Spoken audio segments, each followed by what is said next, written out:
Good morning. I'm David Plazas, the Opinion and Engagement Editor for the Tennessean. And today we have the pleasure of having Reuben Dockery, who is a candidate for Metro Council at Large. We're going to be having a conversation about his run for office. We also have Maria DeVarine, the Executive Editor of the Tennessean, here with us. This is part of a public service that we're doing all week to engage the four leading mayoral candidates and all the Metro at-large candidates to talk about why they're running and what they think needs to be done in the city of Nashville and Davidson County. So thank you very much and welcome. Thank you. And Thank you very much. And tell us, why are you running? Why do you think that you are the best candidate for this particular position? Well, I have a 32-year history and track record, and I have children that are native to Nashville. Even though I wasn't born and raised here, they went to Metro schools, and we've invested over the years as a pastor for 23 years, a former special education teacher in Metro schools, working in the juvenile detention facility on the state level as a supervisor, as a community advocate, a nonprofit founder back in 1998. So we've invested quite a bit. And those things have informed me quite well and kept me abreast of the issues as Nashville has progressed over the years. And I'm confident that we have a perspective that will help bring our city and address some of the issues that I'm concerned about personally. If you're elected, what are the top 2 or 3 issues that you want to tackle? Okay, so, and I spelled those out and intimated that on my website, constituentadvocacy.com. I believe that when it comes to, I'll go in reverse order. So when it comes to the challenges with public safety, there are 2 things related to it. And one of them, as you well know, is the educational issue. 20 years ago, the Nashville Area Chamber of Commerce identified that young people that were in middle school would not be able to fill the jobs that have come over the last 10 or 15 years, and they were spot on. So there is still a need to address those young people who perhaps have gotten a felony record or who have been job to job or jobless. That factors into the unemployment rate and so forth and so on. And so there, I have what's called a promised neighborhood model. On the website, you can find it there. And we describe how you can empower communities to be organized with their own agendas for education, economic development, for social orientation, and addressing many of those core issues. Then tangential to that is the concern about being able to participate in the economic prosperity, the boom, if you will, in Nashville. And so we have a plan to bring 260 new businesses to Nashville, Davidson County, focusing on those individuals who perhaps want to become entrepreneurs. So it deals with soft skill training as well as business development and things of that nature. And again, it's on the website there. We've uploaded 3 different PowerPoint presentations for you to clearly see what we're describing there. So, but that's what drives our motivation today. Outside of the fact that in 2018 I ran as a state Senate candidate for Senate District 19. So those were some of the same things that we were focusing on then. And because we're sincere about them, we're here again now. Now, you've mentioned you were an MMPS parent, and education is a huge Absolutely. issue. These days there are many announcements. Yesterday, the mayor announced new raises for teachers. I saw that. He's also talked about the fact that he wants to get more involved in the governance of schools. Could you talk a little bit about what do you think the role of the mayor and the Metro Council is in schools? Absolutely. One of the things I made sure to explain is that I understand that the school board, according to our charter and to Tennessee Codes Annotated, is a separate deliberative body. They're elected by the people, so you really can't tell them what to do. But here's the flip side to that. The charter also stipulates that their funding comes from the council. And because the council controls the certified tax rate and funding for all of those departments, including the schools, there's an opportunity not to necessarily carry the stick, but to extend the carrot and to work. But I think if we, again, I'm gonna go back to my promised neighborhood model, because what it does is it describes 6 elements of building a strong community that has educational values permeated in them, not just for the children, but for their parents and other stakeholders within that community or neighboring community. So it's a comprehensive approach. And I think if we did that, we don't want our teachers and school administrators to feel as though they're the enemy. Clearly, there are some things we need to do to improve our public schools, though. And that has to be our focus. In your 30-plus years here, I'm sure you've seen Nashville evolve and the growth continues. Absolutely. Can you tell us a little bit about your philosophy of the growth, if it should be sustained, and if so, how do we keep that momentum going? Right. Any city worth its weight in gold has to be able to not only sustain itself, but to continue to grow. That's what makes it a live and thriving city. The problem is that there are unfortunately too many constituents who, many of them are native to Nashville, unfortunately has been ill prepared to keep up with projected growth and things that are currently going. So I believe that what needs to happen is that we have to slow things down a little bit in order for us to control the growth and to bring certain people up to speed and give them the opportunities that perhaps they missed out on. And I believe it's the elected officials' job to keep their constituents fully informed about opportunities that are available to them so that they can participate in that whole process. That's how we grow a city and maintain unity in that city. In your questionnaire, when we asked about transit, you talk about wanting to revisit the issue and also having a new dialogue. What do you mean, and what areas need to have that? Where do we need to have that conversation? So I was in Bordeaux a couple of weeks ago talking to a group, and the gentleman said he has to walk a good mile just to get to the bus because they're limited routes. As you know, because I understand, I went to a briefing with WeGo just a couple of weeks ago, and they explained that the state did not fund certain portions of it, and that's why the mayor had to pull back on certain routes. Well, I understand all those things, but the greater issue with the transit is that unfortunately, and I was a part of the group that tried to inform citizens around Davidson County. When you look at the number of participants, though, it was clear that not enough of them were involved and not enough of their voices were heard ultimately in the decisions that were made to move forward with what was going to be on the ballot, on the referendum. And I believe that that's why it did not pass, and that was expressed by an overwhelming number of voters. I don't think people are against, we need that. We definitely need to have the people's voice heard a great deal more in order for that to be effective. I think transportation is one of the elements that we hear a lot about when we talk about affordable housing. As people get pushed further and further out into the suburbs, they need that transportation to get them back into the core for their jobs. Can you talk to us a little bit about what you would like to see happen with affordable housing and how we can provide those opportunities to more people to own their own homes? The best way is to empower people to improve their economic status and their own viability. Affordable housing is based on 30% of your gross annual income or monthly income. And if you don't make a certain wage or amount of money, you're just not going to be able to afford to live in certain areas. So we have to focus on empowering people to control their economic wealth and status. I believe that's the first step.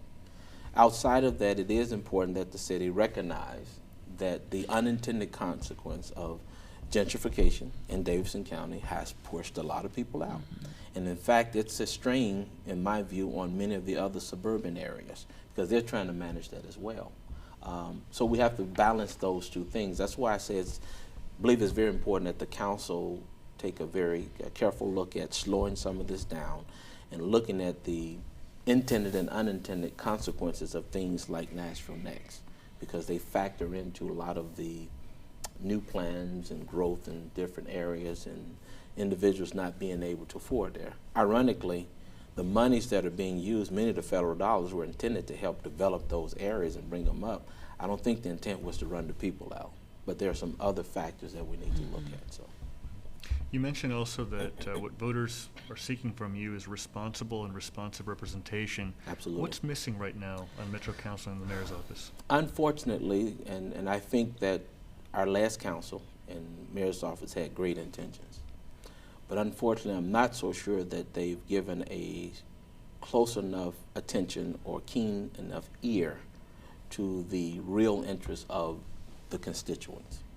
Depending on who you're talking to or where you are and what's in front of you, that's how decisions have been made. I think, again, we need to back up a little bit and I actually have a model for building communication and dialogue on the voting precinct level. And I believe strongly that that is the best way to engage constituents and know exactly what they're interested in, because those are the ones that will need to participate long term. So, but I believe that would, that's what I mean by that, is when, that's how you would hold me accountable as your council at large, to make sure that I am representing the things that you and I have talked about on the front end. Just a quick follow-up. As council at large, you're representing the entire county. Correct. Which has rural areas, urban Correct. areas. Have you been hearing different things from whether it's in Antioch or Jolton or Goodlettsville? Absolutely, that's a great question.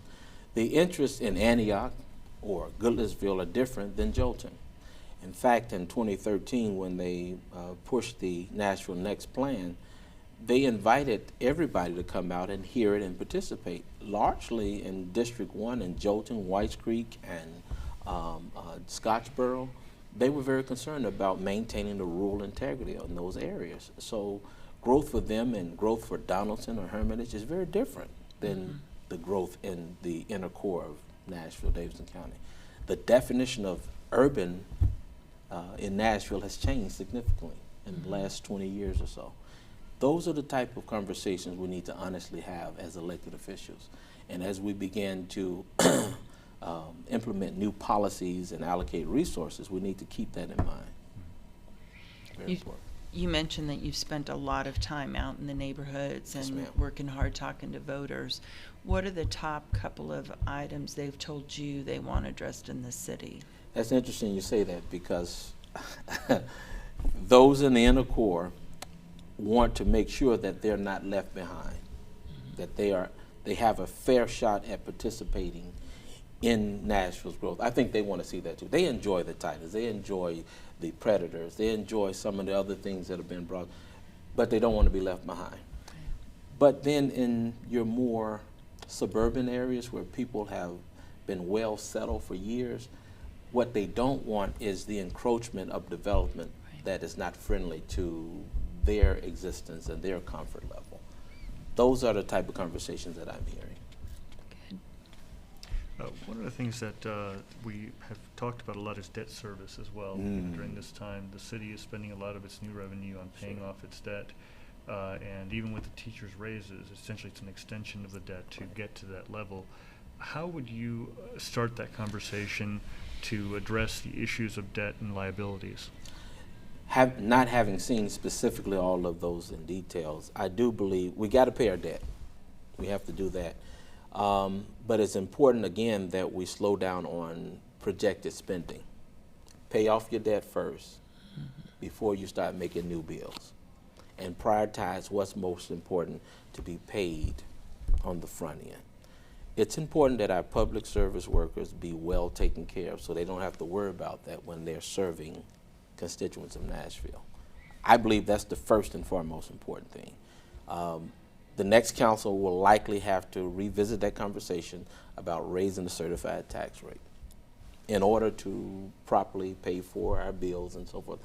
I think if we're honest with constituents about that, though, and we're clear about past debts and how we obtain that debt and what we're doing about avoiding making those mistakes again, I believe the citizens will wrap their minds around the idea that we definitely need it, and in order for us to continue to grow and not be in a hole in the red as a city, that's a responsible way to move forward. And just as a follow-up, if there is a property tax rate discussion that would come in 2020, and 2021 would be the next assessment of property. Correct. So there's the potential for That's right. other growth factors to affect that. How do you have that conversation? Because we don't know whether or not there would be another tax increase come 2021. It all depends on the growth. But Sure. I'd love to hear in terms of what you're hearing. How do you have that? Because one of the arguments that the mayor has had is people don't want to be hit again. That teachers might be losing money if they had a property tax increase. And that's right. And the devil's in the detail. And I agree. I agree with him in that respect. Again, I want to emphasize the fact that the more informed people, one of the conversations I had talking with people with the property tax assessor, went to a briefing there, and that is the fact that there are certain individuals who are on fixed income, they're retired. And if they live in a certain neighborhood where the tax values has risen, they're going to only be taxed, as I understand, where they were. But when someone comes in and offers to buy their property, and let's be honest, put the squeeze on them, right?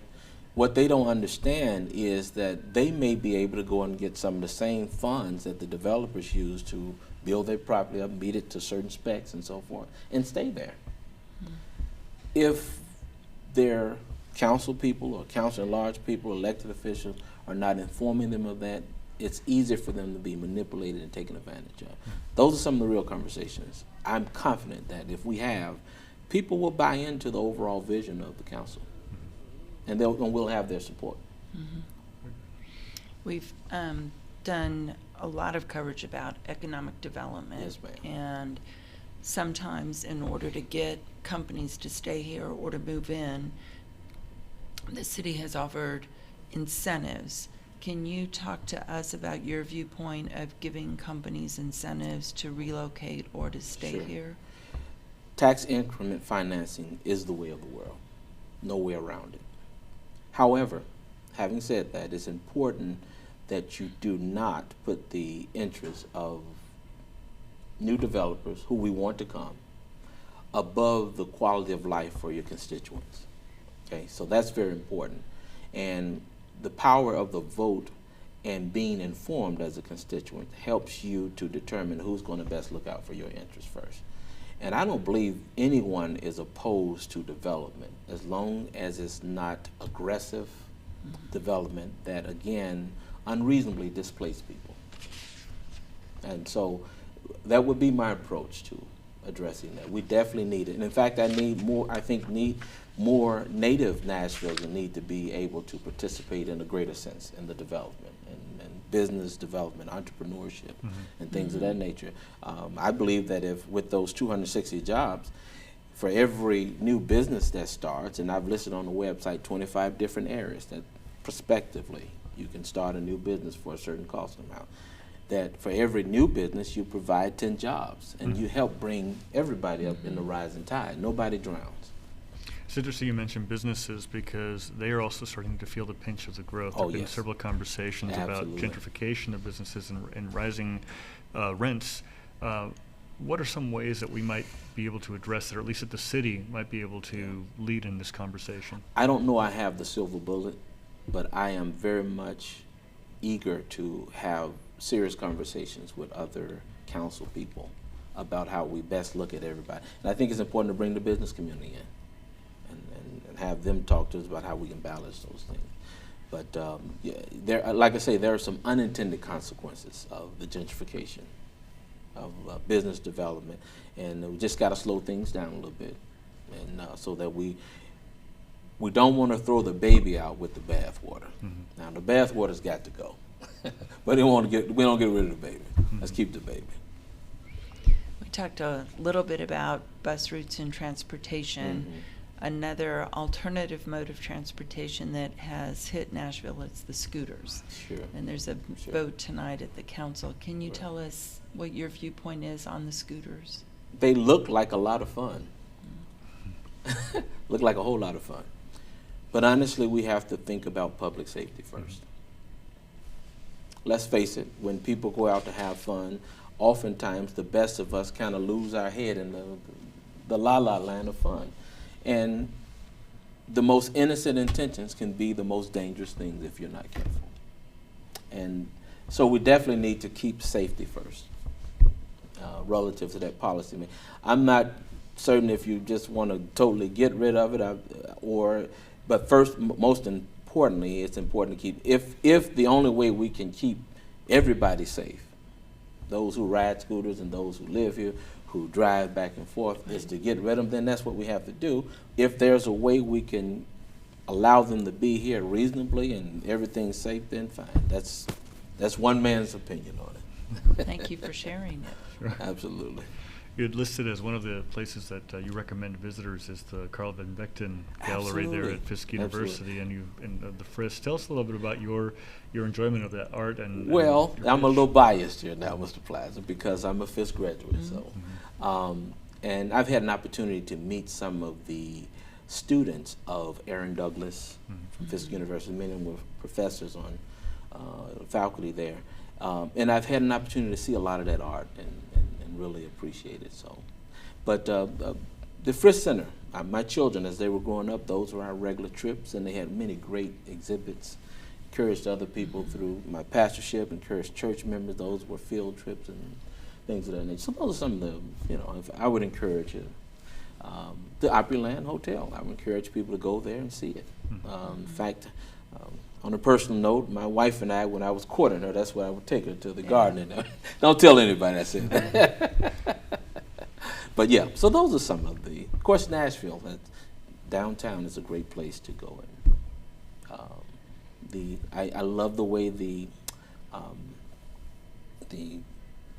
place where the symphony was played. Sherman Horn, excuse me, I'm sorry. They've been open the doors to many types of venues or music, and so that's a great thing. I mean, they provide an avenue for a lot of wonderful activities. So. That's good. Yeah. Can you tell us why you are more qualified than your competitors in this race? Well, the minimum qualifications to be on the ballot is 25 signatures, and to be at 25 years old at least. I've been asked that question before. I'm not sure about more qualified, but for sure I want the voters to understand that Reuben Dockery will take your interests at heart. And my experiences has prepared me to take the Metro Charter and to use it as a guiding document for all of us. Unfortunately, some of those people that have served in the past, we didn't, a Methodist theologian, Zane Holmes, said, if you see a turtle on the fence row, he didn't get there by itself. It's not a turtle's nature to climb fence rows, but it'll hold on for dear life.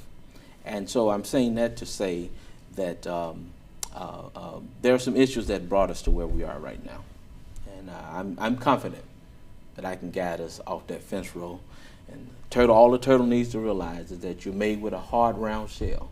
Fall back and roll over and go home. Well, we want to thank you for your time, and before we conclude, we'd like you to talk to our viewers. All tell right. them why do you want their vote, and tell them how they can contact you. All right. Constituentadvocacy.com is the website. We've created it to be interactive and to be responsive to you, to answer your questions ahead of time. But if you go to the link that says join the campaign, there's information about how you can call me, email me, or send mail to the address there. And there's also a schedule where I'll be coming out to certain voting precincts doing early voting. You can meet me there directly. 615-498-4669 is the number that you can call.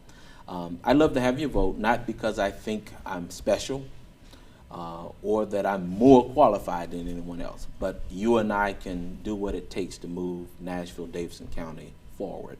And I'd love to provide my service and background experience to do that. I want to thank you, and you're the coach, I'm the player. If you want to win, vote Reuben Dockery in, Councilor at Large, August 1st. Thank you all so very much. Thank you, and we want to thank our viewers for joining us. You can watch all these videos, replay them, and see more on Tennessean.com.